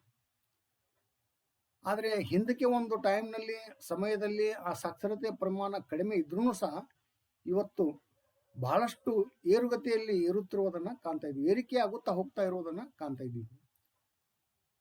ಈ ಸಾಕ್ಷರತೆಯ ಪ್ರಮಾಣವನ್ನು ಲಿಂಗ, ಪ್ರಾಂತ್ಯಗಳು ಮತ್ತು ಸಾಮಾಜಿಕ ಸಮೂಹಗಳಿಗೆ ನಾವು ಹೋಲಿಸಿ ನೋಡಿದರೆ ಬಹಳಷ್ಟು ವ್ಯತ್ಯಾಸಗಳನ್ನು ಕಾಣ್ತಾ ಇದ್ದೀವಿ, ಏರಿಳಿತಗಳನ್ನು ಕಾಣ್ತಾ ಇದ್ದೀವಿ. ಈ ಕೊಟ್ಟಂತ ಒಂದು ಕೋಷ್ಟಕದಲ್ಲಿ ಮತ್ತೆ ನಾವು ಅಂಕಿಅಂಶಗಳನ್ನು ಕಾಣ್ತಾ ಇದ್ದೀವಿ. ಜನಸಂಖ್ಯೆ ಒಂದು ಅಂಕಿಅಂಶಗಳ ಮುಖಾಂತರ ಏನು ತಿಳಿದು ಬರ್ತಾ ಇದೆ ಅಂತಂದರೆ ಆ ಒಂದು ಸಾಕ್ಷರತೆಯ ಪ್ರಮಾಣದಲ್ಲಿ ಒಂದು ಹೆಚ್ಚಾಗುತ್ತಿರುವ ಒಂದು ಸೂಚನೆಯನ್ನು ಕಾಣ್ತಾ ಇದ್ದೀವಿ. ಅಂದರೆ 1951ರ ಒಂದು ಅವಧಿಯಲ್ಲಿ ಒಟ್ಟು ಸಾಕ್ಷರತೆ ಪ್ರಮಾಣ ಎಷ್ಟಿತ್ತಂದರೆ 18.3 ಅಷ್ಟಿತ್ತು. 1951ರ ಅವಧಿಯಿಂದ ಹಿಡಿದು 2011ರ ಒಂದು ಅವಧಿಯನ್ನು ನಾವು ನೋಡಿದರೆ ಅವಾಗ ಒಟ್ಟು ಜನರ ಒಂದು ಸಾಕ್ಷರತೆ ಪ್ರಮಾಣ ಎಷ್ಟಿದೆ ಅಂತಂದರೆ 74.04ರಷ್ಟಿದೆ. ಆ ಒಂದು ಅಂಕಿ ಸಂಖ್ಯೆಗಳು ಬಹಳಷ್ಟು ಒಂದು ವ್ಯತ್ಯಾಸಗಳನ್ನು ನಾವು ಕಾಣಬಹುದು ಇಲ್ಲಿ. ಅಂದರೆ 1951 ನೋಡಿದಾಗ ಬಹಳಷ್ಟು ಕಡಿಮೆ ಇತ್ತು ಸಾಕ್ಷರತೆ ಪ್ರಮಾಣ. ಆದರೆ 2011ರ ಒಂದು ಅಂಕಿಅಂಶವನ್ನು ನೋಡಿದಾಗ ಬಹಳಷ್ಟು ಏರಿಕೆಯಾಗಿದೆ, ಅಪಾರ ಪ್ರಮಾಣದಲ್ಲಿ ಏರುತ್ತಾ ಹೋಗಿದೆ. ಅದೇ ರೀತಿ ನಾವು ಪುರುಷರ ಒಂದು ಸಾಕ್ಷರತೆ ಪ್ರಮಾಣ ಮತ್ತು ಮಹಿಳೆಯರ ಸಾಕ್ಷರತೆ ಪ್ರಮಾಣ ಇಲ್ಲಿ ಲೆಕ್ಕ ಹಾಕ್ಬೋದು. 1951ರಲ್ಲಿ ಪುರುಷರ ಸಾಕ್ಷರತೆಯ ಪ್ರಮಾಣ ಎಷ್ಟಿದೆ ಅಂತಂದರೆ 27.2ರಷ್ಟಿದೆ. ಅದೇ 2001ಕ್ಕೆ ನಾವು ನೋಡಿದಾಗ 75.9ರಷ್ಟಿದೆ. ಅದೇ ನಾವು 2011ರ ಒಂದು ಅಂಕಿಅಂಶವನ್ನು ನೋಡಿದಾಗ 82.1ರಷ್ಟಿದೆ. ಆದರೆ ಸ್ತ್ರೀಯರ ಒಂದು ಮಹಿಳಾ ಒಂದು ಸಾಕ್ಷರತಾ ಪ್ರಮಾಣ ಎಷ್ಟಿದೆ ಅಂತಂದರೆ 1951ರಲ್ಲಿ 8.9ರಷ್ಟಿದೆ. ಅದೇ 2011ಕ್ಕೆ ನಾವು ಬಂದು ನೋಡಿದಾಗ ಅಥವಾ ಆ ಅಂಕಿಅಂಶಗಳನ್ನು ಗಮನಿಸಿದಾಗ 65.4ರಷ್ಟು ಮಹಿಳಾ ಸಾಕ್ಷರತೆ ಪ್ರಮಾಣವನ್ನು ಹೊಂದಿರೋದನ್ನು ಕಾಣ್ತಾ ಇದ್ದೀವಿ. ಇಲ್ಲಿ ನಾವು ಒಂದು 2 ದಶಕಗಳ ಒಂದು ಇದರಲ್ಲಿ ಹೋಲಿಕೆ ಮಾಡಿ ನೋಡಿದರೆ ಎಷ್ಟೆಷ್ಟು ಪ್ರಮಾಣದಲ್ಲಿ ಬೆಳವಣಿಗೆ ಆಗುತ್ತಾ ಇವತ್ತು ಬಂದಿದೆ ಅಂತ ಅನ್ನೋದನ್ನು ಗಮನಿಸಬಹುದು. ಮತ್ತೆ ಅಂದರೆ 2001ರ ಒಂದು ಅಂಕಿಅಂಶವನ್ನು 2011ರ ಒಂದು ಅಂಕಿಅಂಶದ ಜೊತೆಗೆ ಹೋಲಿಸಿ ನೋಡಿದಾಗ ಮಹಿಳಾ ಮತ್ತು ಪುರುಷ ಸಾಕ್ಷರತೆ ಪ್ರಮಾಣ ಏರುಗತಿಯಲ್ಲಿ ಹೋಗುತ್ತಿರುವುದನ್ನು ಗಮನಿಸಬಹುದು ಮತ್ತಷ್ಟು. ಅಂದರೆ 2001ರಲ್ಲಿ ಪುರುಷರ ಸಾಕ್ಷರತೆ ಪ್ರಮಾಣ 75.9ರಷ್ಟಿದೆ. ಅದೇ ಮಹಿಳೆಯರ ಸಾಕ್ಷರತೆ ಪ್ರಮಾಣ 54.2ರಷ್ಟಿದೆ. 2011ರಲ್ಲಿ 82.4ರಷ್ಟು ಪುರುಷರಿದ್ದಾರೆ, ಪುರುಷರ ಪ್ರಮಾಣ ಇದೆ. ಅದೇ ರೀತಿ ಮಹಿಳೆಯರ ಪ್ರಮಾಣ 65.4ರಷ್ಟಿದೆ. ಇಲ್ಲಿ ಏನಾಯಿತು, ಇಲ್ಲಿ ಆ ಒಂದು ಅವಧಿಯಲ್ಲಿ ಮಹಿಳಾ ಸಾಕ್ಷರತೆ ಪ್ರಮಾಣ ಎಷ್ಟು ಹೆಚ್ಚಾಯಿತು ಅಂತಂದರೆ ಆ ಅವಧಿಯಲ್ಲಿ 11.2ರಷ್ಟು ಹೆಚ್ಚಿಗೆ ಆಯಿತು. ಅದೇ ಸೇಮ್ ಸಮಯದಲ್ಲಿ ಒಂದು ಪುರುಷರ ಸಾಕ್ಷರತೆ ಪ್ರಮಾಣ 6ಕ್ಕೆ ಏರಿಕೆ ಆಯಿತು. ಹಾಗಾದರೆ ಸ್ತ್ರೀಯರ ಸಂಖ್ಯಾ ಪ್ರಮಾಣ ಇವತ್ತು ಏರ್ಕೊಂತಾನೆ ಹೋಗ್ತಾ ಇದೆ. ಆದರೆ ಪುರುಷರ ಸಾಕ್ಷರತೆ ಪ್ರಮಾಣ ಆ ಸ್ತ್ರೀಯರ ಹಿಂದೆ ಬಿದ್ದಿದೆ. ಈ ರೀತಿ ಒಟ್ಟಿನಲ್ಲಿ ಆ ಸಾಕ್ಷರತೆ ಪ್ರಮಾಣ ಸ್ವತಂತ್ರ ಆದಮೇಲೆ ಬಹಳಷ್ಟು ಏರುಗತಿಯಲ್ಲಿ ಏರಿಕೆ ಆಗುತ್ತಾ ಹೋಗುತ್ತಿರುವುದನ್ನು ಕಾಣ್ತಾ ಇದ್ದೀವಿ.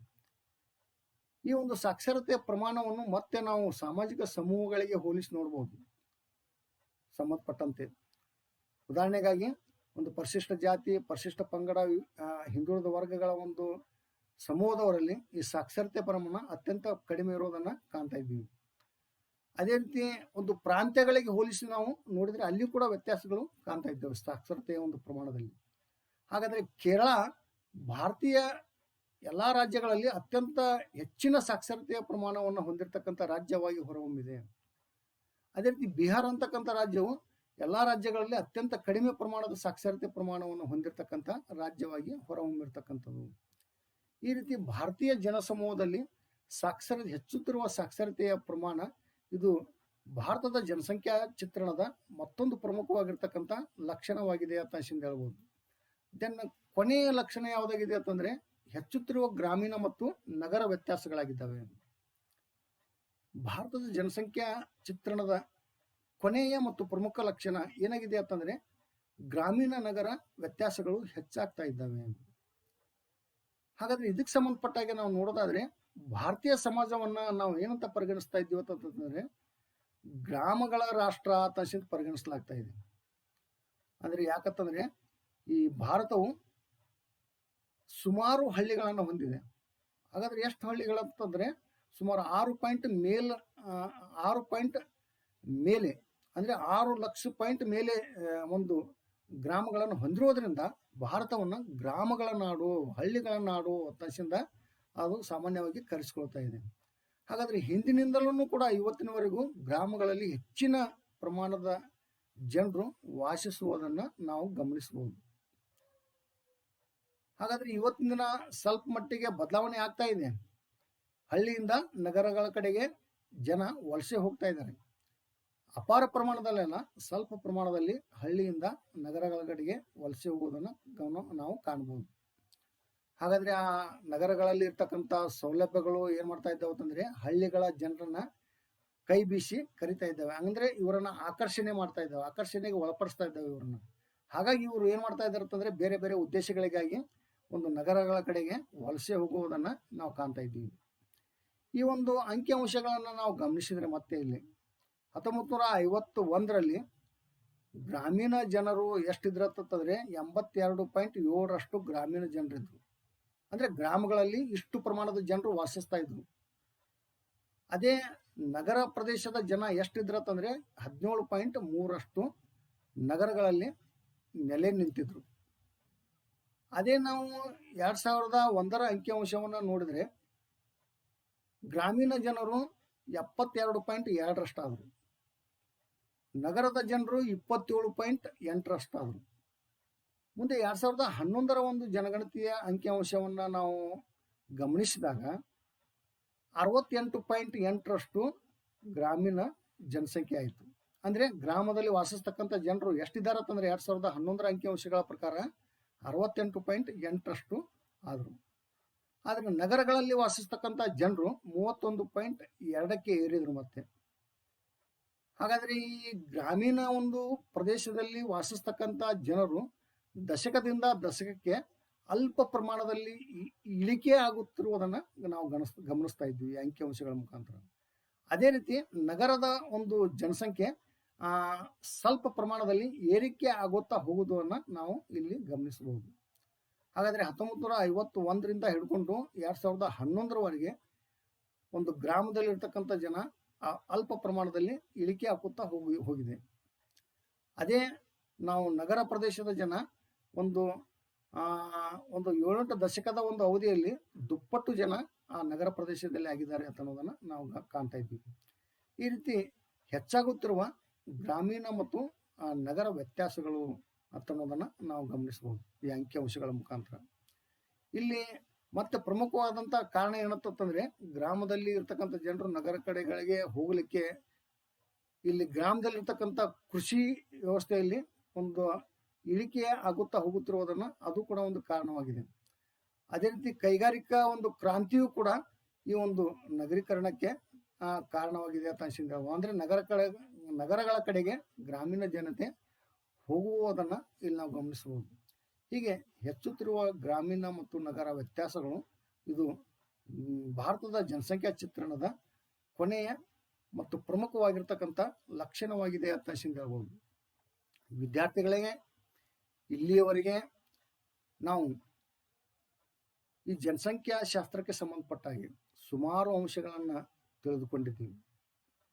ಉದಾಹರಣೆಗೆ ಅದರಲ್ಲಿ ಆ ಒಂದು ಜನಸಂಖ್ಯಾ ಶಾಸ್ತ್ರ ಎಂಬ ಪದದ ಉತ್ಪತ್ತಿ, ಆ ಪದ ಯಾರು ಬಳಸಿದ್ರು, ಪ್ರಥಮ ಬಾರಿಗೆ ಎಷ್ಟರಲ್ಲಿ ಬಳಸಿದ್ರು, ಜನಸಂಖ್ಯಾ ಶಾಸ್ತ್ರ ಎಂದರೇನು, ಅದರ ಅರ್ಥ ಮತ್ತು ಜನಸಂಖ್ಯಾ ಶಾಸ್ತ್ರದ ವಿಧಗಳು, ಅದರಲ್ಲಿ ಔಪಚಾರಿಕ ಮತ್ತು ಸಾಮಾಜಿಕ ಜನಸಂಖ್ಯಾ ಶಾಸ್ತ್ರ, ದೆನ್ ಕೊನೆಯದಾಗಿ ಭಾರತದ ಜನಸಂಖ್ಯಾ ಚಿತ್ರಣದ ಪ್ರಮುಖವಾಗಿರ್ತಕ್ಕಂಥ ಲಕ್ಷಣಗಳು. ಹೀಗೆ 6 ಲಕ್ಷಣಗಳನ್ನು ನಾವು ಈಗಾಗಲೇ ನೋಡಿದ್ದೀವಿ.